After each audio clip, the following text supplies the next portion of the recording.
Kali ini saudara Tamara didampingi sang ibunda yang sempat histeris saat memberikan pernyataan usai pemeriksaan polisi. Saya itu udah kehilangan anaknya. Kenapa anak saya itu dihujat? Kalian tuh nggak tahu toh nggak sebenarnya anak saya.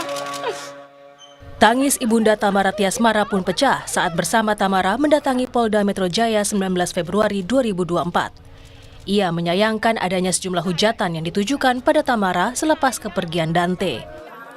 Sebelumnya, di Polda Metro Jaya, Tamara Tiasmara memberikan keterangan dan barang bukti tambahan kepada penyidik. Ia juga telah menjalani pemeriksaan psikologi forensik selama 3 jam oleh ahli Apsifor dan tim psikologi dari Polda Metro Jaya. Saat memberikan keterangan pada wartawan, Tamara pun membantah putranya takut berenang. Si anak berkembang gitu, maksudnya sekolah tidak tahu update terbarunya Dante, lately-nya seperti apa. Bisa dilihat di CCTV atau video yang beredar yang disebarkan oleh keluarga tersangka. Itu Dante renang, gitu. Kalau Dante takut renang, mungkin dilihatin air aja itu anak pasti udah nangis gitu.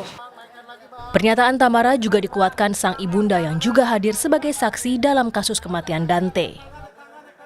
Dia udah terpukul, anak saya udah terpukul. Saya udah hancur, anak saya lebih hancur. Tolonglah. Oke, ada pemeriksaan. Aku udah kehilangan cucu. Ayo, udah cukup ya teman-teman, mohon maaf. Menurut kuasa hukum Tamara, pemeriksaan akan dilanjutkan pada Rabu 21 Februari 2024 dengan agenda pemeriksaan lanjutan untuk memenuhi berkas perkara. Gratia Adur, Riki Sultana, Kompas TV, Jakarta. Kita lihat selanjutnya saudara, rumah KPPS